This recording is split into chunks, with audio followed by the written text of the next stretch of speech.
Hey guys, what's up? It's Jules here for WhatCulture.com, and I want to talk to you today about gangster films. Now, usually this sort of genre is pretty straight-laced, what with all the double-crossing, dirty rats, and say hello to my little friends. That was a terrible impression, but you get the gist. But these films on this list range from odd to utterly surreal and prove that they can actually tread into murky waters from time to time. With this in mind, I'm Jules for WhatCulture.com, and these are 10 gangster movies that totally mess with your mind. But before we begin, don't forget to subscribe to stay notified. Ding, ding, done.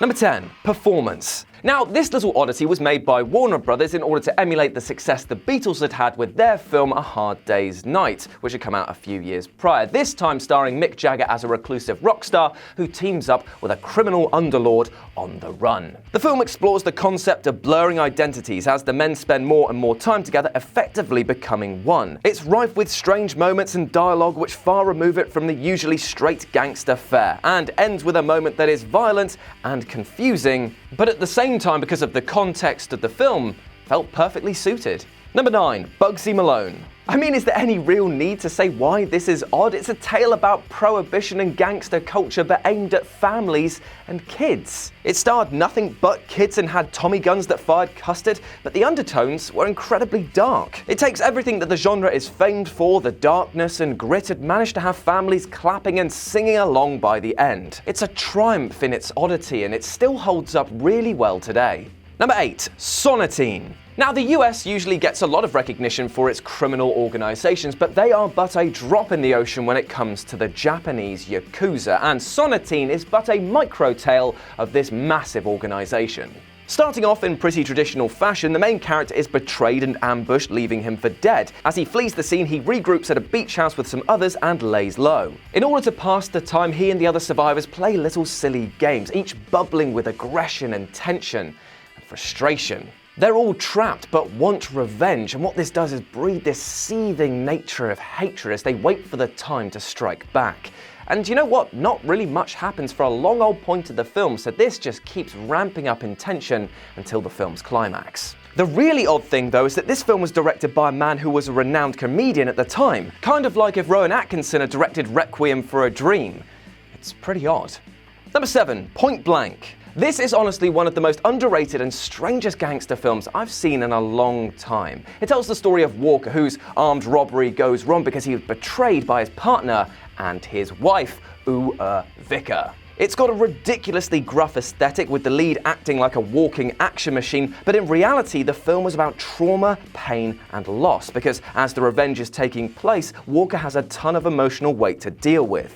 And it's delivered in such a way that actually posits the theory that maybe Walker's actually dead this entire time, and these are just flashbacks of his life as he lays there dying in his final moments. It's actually quite a brilliant theory, and one that I might cover more on That Film Theory, which, if you don't know, probably should subscribe to. I'll put some descriptions here. Number 6, Branded to Kill. Now, this is a cult sensation. Branded to Kill is a bizarre tale about a hitman and his erotic fixations. I mean, the guy gets off on the smell of boiling rice.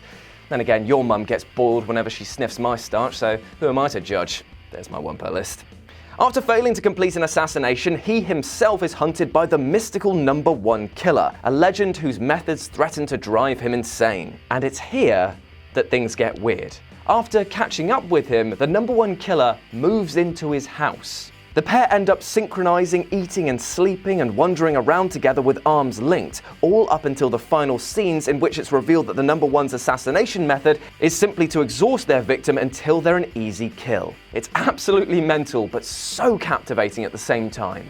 Number 5, The Chase. After taking a new job as a chauffeur, our hero Chuck realizes that he's actually working for a mob boss, and so does the normal thing of running away with his wife. Not a smart move.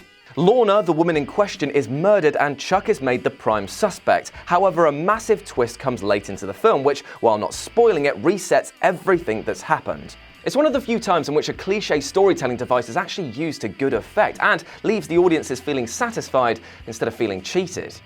Number 4, Revolver. Full of fishy philosophy, melodrama and style, Guy Ritchie's Revolver is a flawed but really quite brilliant film. Jake Green has spent his 7-year prison sentence with 2 men in cells either side of him, a chess genius and a con man who claim that they've discovered the formula, a technique that would allow the user to win any game they play.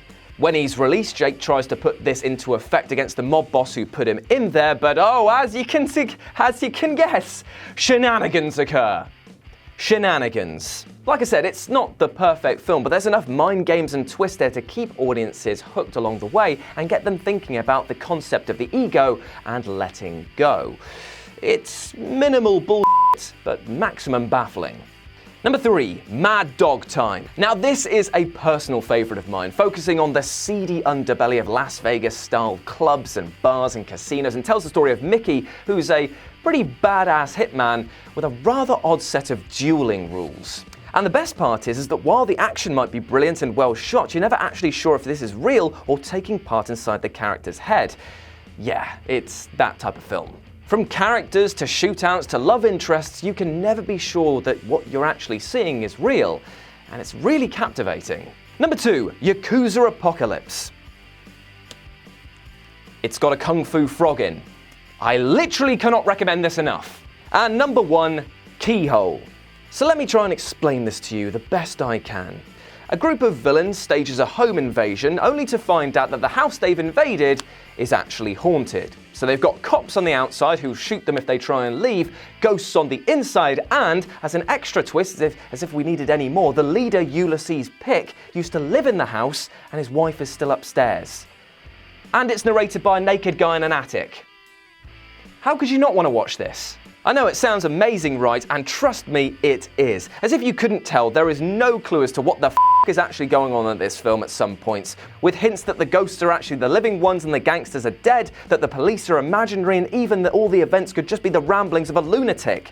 It is completely unforgettable. It's a cinematic experience that just basically looks at the concept of linearity and just says, well, f*** you, buddy. I literally cannot recommend this enough. It is so enjoyable, not in the traditional sense, but trust me, Keyhole is something else entirely. And there we go, those were 10 gangster films that messed with your mind. Let me know about any more down in the comments section below, and as always, I've been Jules, you've been awesome, and I'll speak to you soon. But before you go, maybe you want to check out something that I've done on the gaming channel, this video that's on achievements that made you feel bad for earning them. Sounds pretty tasty, right? Or you could go over to That Film Theory and check out the latest video I've done on there, which is whether or not Harry Potter was secretly being trained to become an Obscurial.